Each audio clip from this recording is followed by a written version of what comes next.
भरे समुद्र में दूर एक जल परी अपनी धुन में मगन इटल इटल कर तैर रही थी। शाम का समय था, ठंडी हवा बह रही थी। सूरज की सुनहरी किरणें समुद्र के पानी पर पड़ रही थी। परी का मन खुशी से झूम रहा था। तभी अचानक उसे चौंक कर पीछे देखा। कुछ दूर नाव में दो मछुआरे मछलियाँ पकड़ने के लिए उसी तरफ आ रहे थे। वे आपस में बातें कर रहे थे। एक मछुआरा कह रहा था, हमारी भी क्या जिंदगी है, दिन भर मेहनत करने के बाद भी 2 वक्त का खाना नसीब नहीं होता। ऊपर से दूसरे झंझट, कभी बेटा बीमार तो कभी बेटी की शादी की चिंता। हमारी तो रोजी रोटी का भी कुछ पक्का नहीं। कभी समुद्र में तूफान आ गया तो नावें उलट जाती हैं। हमसे अच्छी तो मछलियाँ हैं, कैसे आनंद से पानी में तैरती हैं। इन्हें ना कोई फिक्र और ना ही कोई चिंता। उनकी बातें सुनकर परी की उत्सुकता जाग उठी। वह सखियों को मछुआरे की बातचीत सुनने लगी। परी की सखियों ने भी अपने अपने अनुभव सुनाए। एक परी बोली, हाँ, मैं भी एक दिन तट पर गई तो मैंने एक लड़की को रोते हुए देखा जिसके पिता मर गए थे। तभी एक दूसरी परी बीच में बोल पड़ी, लेकिन धरती पर केवल दुख ही दुख नहीं है। मैंने भी तट पर एक घटना देखी थी। मुझे लगा कि धरती पर रहने वाले लोग बहुत सुखी हैं। मैंने देखा एक स्त्री और पुरुष चादर बिछाकर तट से कुछ दूर बैठे हुए थे। स्त्री छोटी छोटी तस्तरियों में भोजन डालकर उसे दे रही थी। पुरुष बड़े सुरीले स्वर में गा गाकर बच्चों को बहला रहा था।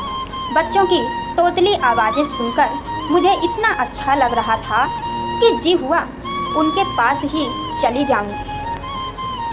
जल परी बोली, यही मैं देखना चाहती थी कि ये सुख दुख है क्या। इंसानों का जीवन सचमुच मज़े का होगा। कभी सुख, कभी दुख, कभी हंसना, कभी रोना। सभी ने उसे मना किया। सुन रही जल परी, चाहे जैसा भी हो वहाँ का जीवन तू वहाँ मत जाना। जो जहाँ रहता है उसे वहीं अच्छा लग सकता है, दूसरी जगह नहीं। पर जल परी नहीं मानी। वह बूढ़ी जादू नगरी के पास गई। बोली, मौसी, मुझे सुंदर सी लड़की बना दो। मैं धरती पर जाना चाहती हूँ ताकि वहाँ के लोगों के सुख दुख को करीब से जान सकूं। बूढ़ी जादूगरनी ने भी उसे धरती पर जाने से रोका। बहुत समझाया पर जल परी नहीं मानी। तब जादूगरनी ने उसे एक सुंदर सी लड़की बना दिया। फिर आशीर्वाद देते हुए बोली, जब तुम पर कोई मुसीबत पड़े तो मुझे याद करना। मैं फिर तेरा रूप बदल कर तुझे कुछ भी बना दूंगी। तैरते तैरते जल परी समुद्र तट पर आ पहुंची। रात काफ़ी हो चुकी थी। चारों ओर एकदम सुनसान लग रहा था। तभी उसे दूर एक टिमटिमाता हुआ प्रकाश दिखाई दिया। लड़की बनी जल परी उसी दिशा में बढ़ने लगी। घर के द्वार पर पहुंचकर उसने कुंडी खटखटाई। एक खूबसूरत नवयुवक ने दरवाज़ा खोला। परी उसे देखते ही उस पर मोहित हो गई।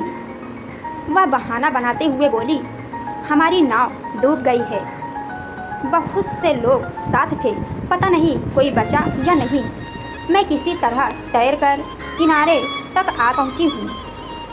क्या यहाँ रात भर के लिए कोई ठिकाना मिल सकेगा? सुबह सवेरे ही चली जाऊंगी। भीतर उस युवक की माँ खाना बना रही थी। वह वहाँ से चिल्लाकर बोली, बेटा दुखियारी है, बेचारी है, अंदर बुला लो। जल परी को वापस आया देखा। उसकी सखियों ने उसे घेर लिया। उसने उससे समुद्री दुनिया से दूर धरती की दुनिया के अनुभव पूछे। जल परी कहने लगी, अपना घर सबसे अच्छा घर है। जो सुख अपने घर में मिलता है वो अन्यथा कहीं नहीं मिलता। इसलिए हमें अपने घर को ही सजाना संवारना चाहिए।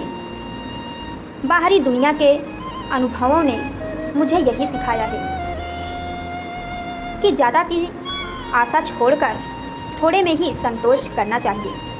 सीख, दूसरों का सुख वैभव देखकर कभी ईर्ष्या नहीं करनी चाहिए, क्योंकि संतोषी व्यक्ति ही जीवन में सुख प्राप्त करता है।